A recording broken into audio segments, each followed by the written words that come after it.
बीमार माँ। गुड्डू, गुड़िया, ओ बच्चों, आकर जरा मेरी मदद कर दो। आज मुझे और भी बहुत काम है। हर बार मम्मी की मदद मुझे ही करनी पड़ती है। इस बार नहीं जाऊंगी तो गुड्डू को ही जाना पड़ेगा। मम्मी भी ना घर के कामों के लिए मुझे भी आवाज लगा देती है। ये घर के काम तो लड़कियां ही करती है, मैं तो लड़का हूँ, तो इसमें मेरा क्या काम? ये गुड़िया को आज क्या हो गया? हर रोज तो मम्मी की एक आवाज पर चली जाती है, आज क्यों नहीं जा रही? अरे बच्चों, सुना नहीं क्या? एक गुड्डू का बच्चा कभी मम्मी के किसी काम में हेल्प नहीं कर सकता, हमेशा मुझे ही जाना पड़ता है। आई मम्मी। गुड़िया को मम्मी की मदद के लिए जाना ही पड़ता है और वो दौड़ती हुई बाहर चली जाती है, लेकिन गुड्डू वहीं रहकर अंगड़ाई लेते हुए सोफे पर लेट जाता है। तू अकेली आई?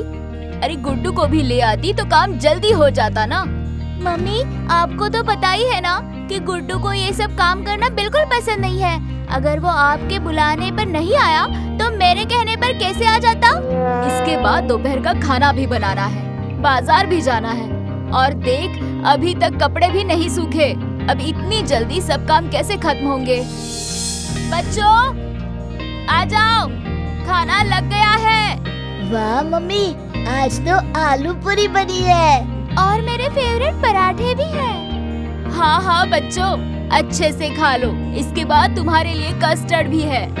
दोनों बच्चे और अंजना खाना खा लेते हैं। तभी गुड्डू टेबल से उठकर वापस खेलने चला जाता है, जबकि गुड़िया वहाँ रखे झूठे बर्तन उठाकर उन्हें रसोई में धोने के लिए ले जाती है। ये देखकर अंजना गहरी सोच में पड़ जाती है। अंजना अचानक बीमार पड़ जाती है, वो बिस्तर से उठ भी नहीं पाती। माँ दोनों बच्चों से कहती है कि बच्चों, तुम घबराओ मत, मैं ठीक हो जाऊंगी, मुझे कुछ नहीं होगा। मम्मी, आप कुछ मत कहो, आप बस आराम करो, मैं घर का सारा काम कर लूंगी। इस बार भी गुड्डू घर के काम करने और गुड़िया की मदद करने के बारे में कुछ नहीं कहता। गुड्डू, तू मेरी मदद करेगा ना? देखना, मम्मी बीमार है ना, हम दोनों मिलकर काम करेंगे तो काम जल्दी खत्म हो जाएगा, फिर हम साथ में खेलेंगे। गुड़िया, तू लड़की है, ये सब घर के काम लड़कियों के होते हैं। बड़े होकर तू शादी करके जाएगी तो मम्मी की तरह घर के सारे काम करेगी, और मैं बड़ा होकर पापा की तरह ऑफिस जाया करूँगा, तो फिर अच्छा होगा कि तू ही ये सब काम करे, और खेलने तो मैं अभी जा ही रहा हूँ। गुड्डू बेटा, मेरी बात ध्यान से सुनो। घर के काम करना सिर्फ लड़कियों का काम नहीं होता, घर में रहने वाले सभी लोग घर के काम कर सकते हैं। लेकिन माँ, मैंने तो आज तक सिर्फ आपको, गुड़िया को, दादी, बुआ, नानी और मौसी को ही घर के काम करते देखा है, और घर के आदमियों को घर पर आराम और बाहर काम करते देखा है। तो फिर आप मुझे ये घर के काम करने के लिए क्यों कह रही हैं? देखो बेटा, पहले के जमाने की बात और थी। तब तो लड़कियों को पढ़ाया लिखाया भी नहीं जाता था और उनकी बचपन में ही शादी हो जाती थी। उस समय परिस्थितियाँ आज से बहुत ही अलग थी, लेकिन समय बदलने के साथ साथ हमें खुद को भी बदलना चाहिए। आज की परिस्थिति में लड़कियों और लड़कों में कोई फर्क नहीं समझा जाता। तभी तो देखो, तुम्हारी दादी जी और नानी जी दोनों ने ही कॉलेज की पढ़ाई करके बीए की डिग्री ली है। तुम्हारे दादाजी दादी जी ने तो तुम्हारे पापा के साथ साथ तुम्हारी बुआ को भी पढ़ाया लिखाया, और तुम्हारे नाना जी नानी जी ने मुझे और तुम्हारी मौसी को भी पढ़ाया। ठीक वैसे ही मैं और तुम्हारे पापा तुम दोनों को पढ़ा लिखाना चाहते हैं, और तुम्हारे पापा तो छुट्टी वाले दिन घर के कामों में मदद भी करते हैं।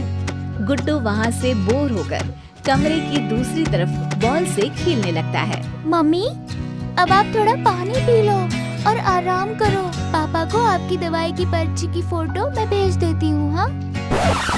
क्या हुआ गुड़िया, तुम ठीक तो हो ना? मुझे लगता है कि मेरे पैर में मोच आ गई है, मुझसे चला ही नहीं जा रहा है। मम्मी, आप लेटी रहो। गुड़िया, तुम आराम से बैठ जाओ, बाकी के काम मैं कर लूँगा, तुम बस आराम करो। मम्मी और गुड़िया को रसोई में खाना बनाते देखकर मुझे ये सब बनाना तो आ ही गया था, लेकिन आज बना भी लिया है मैंने ये। गुड्डू, आज तो तूने भी काम में बहुत मदद की है। ये देखकर अंजना बहुत खुश होती है और उनसे कहती है कि तुमने मेरी सिखाई हुई बात समझ ली है। आज मैं बहुत खुश हूँ। मुझे तुम दोनों पर बहुत नाज है। गुड्डू, आज तो तुमने बहुत जिम्मेदारी का काम किया है। शाबाश बेटा। गुड्डू ने घर के काम करने में सिर्फ हमारी मदद ही नहीं की, बल्कि उसने आज रसोई में जाकर सबके लिए खाना भी बनाया। अब वो बहुत समझदार हो गया है। आज मुझे एहसास हो गया है कि कोई भी काम छोटा या बड़ा नहीं होता। घर के काम करना सभी को आना चाहिए, चाहे लड़का हो या लड़की। और घर में रहकर दूसरे की मदद करने से सब काम जल्दी भी हो जाते हैं और सारे काम का बोझ मम्मी पर भी नहीं पड़ता। शिक्षा, बेटे और बेटी में कोई अंतर नहीं होता। दोनों को बराबर अवसर और जिम्मेदारियां मिलनी चाहिए। होशियार बहू। सी प्रिंस सोसाइटी में रहने वाली संध्या की सास सुशीला देवी को दिखावे का बहुत शौक था। जब से संध्या इस घर की बहू बनकर आई है, तब से वो देख रही है कि उसकी सास रोज नए नए गहने, कपड़े और मेकअप करके घूमने जाती है। संध्या की समझ में आज तक ये नहीं आया कि इतने महंगे महंगे गहने आखिर उसकी सासू माँ के पास आते कहाँ से हैं। बहू, ए बहू, ये देख मेरी मांग का टीका कैसा है, और ये कान के ये कैसे हैं, और ये नाक की नथ ये तो बढ़िया ही है ना, और ये गले की चेन ये तो मुझे पता है बहुत ही खूबसूरत है, और ये मेरे कमर की करधानी इसे तो जो भी देखता है तारीफ ही करता है। वो तो है सासू माँ, पर आप रोज रोज इतने गहने लाती कहाँ से हैं? ये सब मैं मेरी पड़ोसन है ना रमा बहन, उससे मांग कर लाती हूँ। इतने सारे गहने मांग कर, और वो दे भी देती है? क्यों नहीं देगी, आखिर हमारी पड़ोस में रहना है ना उसे। पड़ोसी से मीठे रिश्ते बनाने के लिए उसे देना ही पड़ता है। पर ये अच्छी बात नहीं है सासू माँ, किसी से रोज मांग मांग कर गहने पहनना। ए बहू, मुझे मत सिखा, अपने काम से काम रख। सुनकर बहू चुप रह जाती है। रात को वो इस बारे में अपने पति से कहती है, मुकेश, तुम्हें पता है सासू माँ हमारी पड़ोसन से रोज नए नए गहने मांग मांग कर पहनती है। तो क्या हुआ, पड़ोसन अपनी पड़ोसन के काम नहीं आएगी तो कौन आएगा। परंतु ये अच्छी बात नहीं है ना, गहने जैसी महंगी चीज मांग कर। देखो सैंडी, ये बात तुम मुझे कह रही हो तो कहो, पर मम्मी के सामने मत कह देना, वरना लेने के देने पड़ जाएंगे।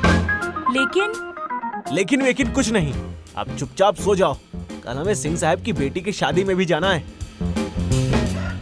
और दूसरे दिन बहू तैयार होकर आती है तो देखती है उसकी सास पूरी तरह से गहनों से लदी तैयार हुई अपने आप को देख रही है। बहू को देखते ही कहती है, देख बहू कैसे लग रही हूँ मैं। मेरी छोड़, ये गहने कैसे लग रहे हैं बता। कौन से गहने के बारे में बताऊं सासू माँ, आप तो ऊपर से नीचे तक गहनों से सजी हैं। इतने गहने। अरे कहाँ ना, अपनी पड़ोसन है ना, उसी से सवेरे सवेरे लेकर आई थी। और इतने गहने उन्होंने दे दिए, असली हैं? तो तू क्या समझती है, शादी में मैं नकली गहने पहन कर जाऊंगी? लेकिन ये तो बहुत महंगे होंगे। अरे महंगे पहनूंगी तभी तो शादी की पार्टी में सबसे अलग लगूंगी। अगर तू चाहे तो तेरे लिए भी 4-6 आइटम मांग लूं। नहीं सासू माँ, किसी से इतने गहने मांगना अच्छी बात नहीं है। मैं तो कहती हूँ कुछ गहने कम कर दो, अपने अपने ही पहन कर चलो। तू चुप रह। अरे तुझे क्या पता कि सोसाइटी में कैसे जिया जाता है।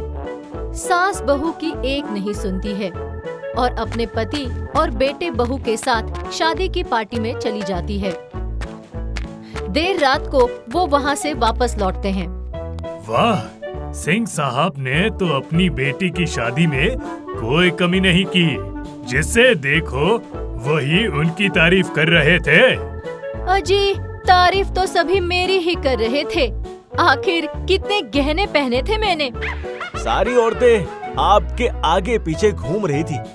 वही तो, तेरी बीवी को भी समझा, कोई हमारी पड़ोसन जैसी सहेली बनाए और खुद गहने मांग मांग कर पहने।